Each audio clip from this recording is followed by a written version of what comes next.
Star Trek Picard. Where do I start with this? Now, I'm going to preface this by saying that this is going to be more of a rant because I have a lot of thoughts about this, and they might not necessarily be the most concise and fact-checked thing ever. But the first thing I'll get out of the way is all the rumors that have been circulating recently about CBS selling Star Trek to NBC and Seth MacFarlane, and Sherry Redstone firing Alex Kurtzman. First of all, the source of these rumors is 4chan, and you know just about how much you can trust 4chan for accurate leaks and rumors. So, I don't even know why anyone would seriously report on this unless they're just not smart or they're joking around. When you have one website bounding into comics that seems to take this kind of seriously and posts tweets from this one account, who I really can't tell if it's a parody account or not. It retweets a bunch of things from a parody account and posts a bunch of stuff from different YouTube channels that are known for pretty much just posting clickbait videos that hate on stuff. Click hate videos, if you want. So to start with, all of this information is already standing on shaky ground before I even analyze it. But if I did analyze it, it would go like this. CBS is not going to sell Star Trek. It's one of their biggest franchises, and they make a ton of money off the merchandising, and it's the only thing they have selling CBS Access right now. What else is on there? Twilight Zone reboot? It sucks. No one cares. And Star Trek Picard was actually their most streamed piece of content since they started the service anyway. So unless someone offered them, I'm going to assume, a huge price, maybe in the billions range, I don't see them selling it. And Seth MacFarlane's off doing his own thing. He's got the Orville, he's got all his other shows, he's got his other deals, his other ventures. I know he's a big Star Trek fan, but I don't think he has the capital to buy an entire brand off of another media company.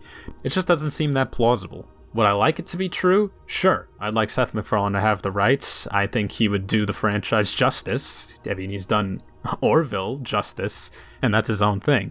It's a good show that's comedic, yet has some serious moments, and if he did Star Trek, I'm sure it would be similar, just with more serious moments and more sci-fi elements. And one thing you actually notice if you look at the writing credits of the individual episodes for both New Trek and Orville is that Seth MacFarlane actually gets sci-fi writers to do the episodes when he's not actually doing them himself, even former Star Trek writers. So, if that's not a clear indication of one major reason why Orville tends to be something agreeable to most old Star Trek fans and New Trek isn't, I don't know what is.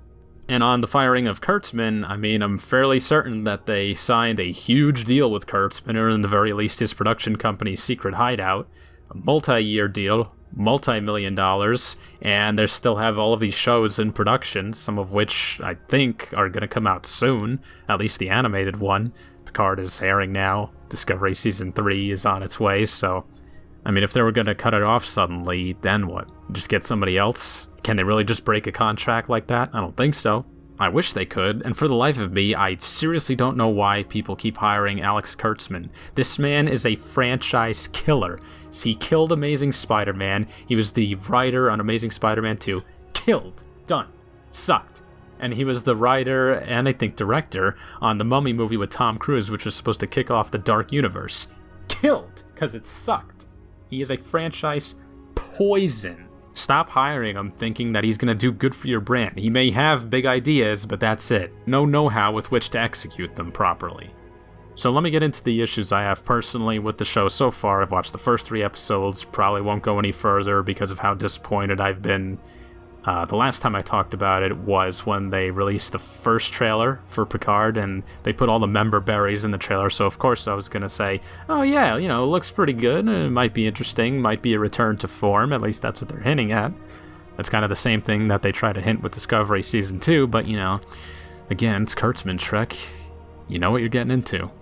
So the first thing I notice is just how poorly Picard himself is treated by other characters in the show. First, he gets essentially blamed for a tragedy by this lady interviewer when it's not even his fault. Rogue androids, or I guess they're not androids, they're just robots. Otherwise, they wouldn't be used for menial labor, which, in itself doesn't seem logical. Why would you use these semi-sentient things to do work that other humans could do, or if it's something that only a machine could do? Why not just build a machine to do whatever the task is? Why do you need something that looks like a human that people are clearly uncomfortable around for some reason. I don't know why. I thought people in the 24th century were over this already, but whatever. And then there's the way Starfleet just seems to have completely forgotten who the hell he is. Like, the one receptionist at the academy is like, yeah, can I have your name? It's like, name? What do you mean name? How do you not know who this guy is? If this was any sort of realistic military academy, they would for sure know who Captain Picard is. Everything he did, and he did a lot of major stuff, would have been taught in all their courses, so that didn't make any sense. Oh yeah, and by the way, did anyone notice how they had the Discovery Enterprise on the hologram on the ceiling instead of the classic Enterprise? Yeah, no, get that crap out of here. That's not the real original Enterprise, no. I mean, you show the original D Enterprise, which is also kind of weird. You just skip A, B, and C, and then you just go straight to D. Also, where's E? They keep member burying D. Where's E? Huh? But anyway, then when he talks to the Commodore, oh man. What a painful scene this was to bear witness to. First of all, the way she treats him is, again, like he hasn't saved the Earth a whole host of times. And then she curses at him with the F word? I've heard enemies speak more civilly to each other before. This is not how discourse goes in the 24th century. But then one thing she specifically says pissed me the hell off. What he says to her, it's not up to us who decides who lives and who dies. And she says, yes, it is. And it's like, hold on a minute, back the truck up. No, it isn't. Isn't the whole point of the philosophy behind the Prime Directive that you don't get to play God and decide who lives and who dies? Like, who would even say that? I don't even think the Section 31 guy from Deep Space Nine would even say that. In fact, I think one thing he told Julian was that we do the dirty work in the universe so that you people can afford to be moral. Not so you can go around playing hokey chess with interplanetary species and their exploding planets. I mean, above all, aren't they supposed to be on a mission of peace most of the time? Wouldn't they have taken the opportunity of the Romulan struggle to try and make a peace deal with them? The whole thing where they say, oh, the Romulans have always been our enemies, that doesn't make sense. The Human-Romulan War was before even the Enterprise era. Why would they still hold a grudge like that? Sure, they weren't exactly friends in the Next Generation and the original series, but the last we saw of them, things were left off kind of hopefully. I mean, they worked together in the Dominion War, and I know what you're going to say. That was based on a lie. But an alliance is an alliance, and the last thing you see a Romulan telling a Starfleet guy was in Nemesis when the commander says to Picard, you made a friend in the Romulan Empire today, Picard. I hope the first of many. So what, are we supposed to believe that just led to nothing, and in fact went in the opposite direction? Why? Isn't Star Trek supposed to go in a positive direction, not a negative one? And on top of that, B4 didn't turn out to have Data's full memories after all. They just disassembled them like it was nothing, and they're saying, oh yeah, now we have to go on this wild goose chase to find some girl who we can get one neuron from, one electronic neuron, or what do they call it? Positron, and then we can clone his entire brain. Right, because that's really how things work. You can really clone a person's whole brain from a single brain cell. Give me a break. And this show also has a strange habit of trying to get us to care about characters that have kind of come out of nowhere, like this person who I guess was his former first officer on the Enterprise E? I don't know. Who keeps calling him JL. I forgot her name because these characters are so forgettable. And she's like, JL, JL, JL. And they show like one flashback where he resigns from Starfleet. And then she's like, oh, you didn't call me in all these years and now you just come for help? The scene has no emotional impact because I'm not attached to this character. If it was Geordi LaForge saying, hey Picard, why haven't you called in so long? Then I would have felt something because it's like, yeah, now I'm very familiar and aware of the relationship between these two characters. But this one, nothing.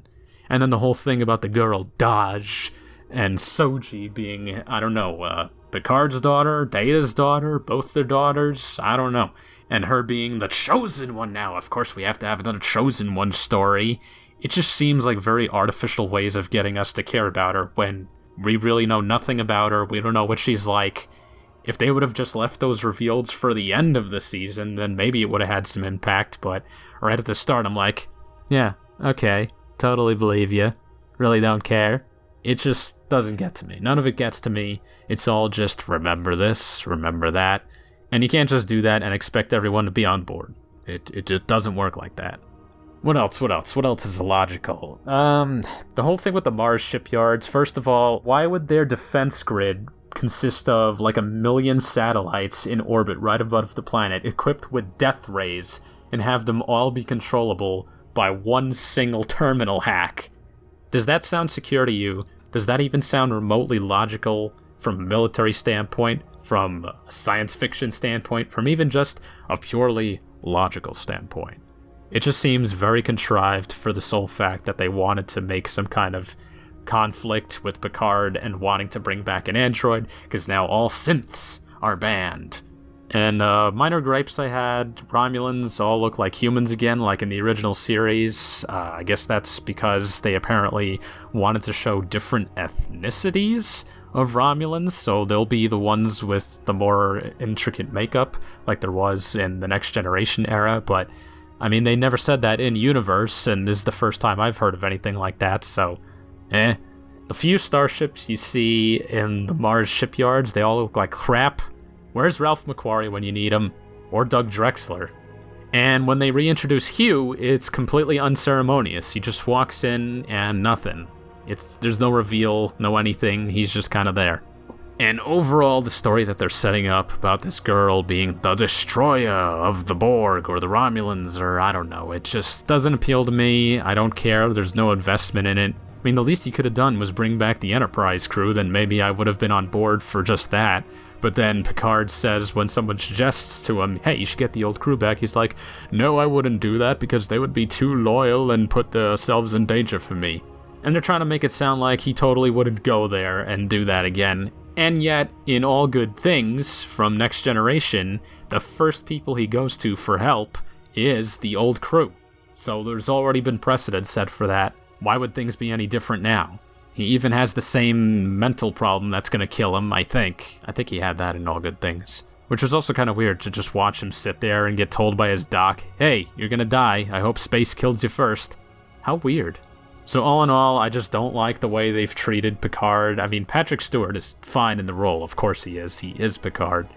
And the storyline isn't intriguing, and it doesn't seem aided by the fact that this version of Starfleet seems so cartoonishly evil. You got the mean old Commodore lady, and then you got this Romulan or Vulcan lady. I can't really tell because of the whole thing with Romulans being undercover in Starfleet. I don't know, it's just all over the place.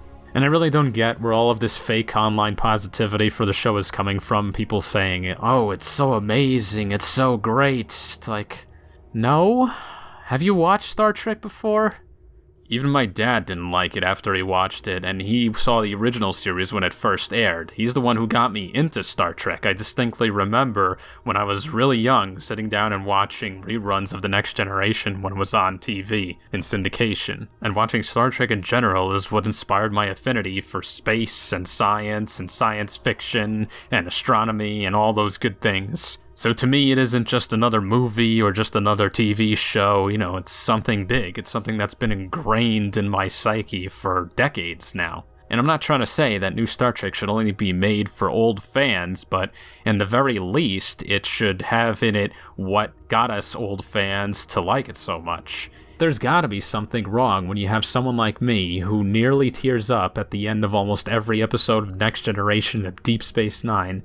Not as much teared up by the original series, but I was endlessly entertained by it. But when I watch these new Kurtzman branded series, I just feel dead inside. I get no excitement, no joy, no inspiration, no strong empathy for anyone. Everything just falls flat, and it boldly pisses me off like no series has done before.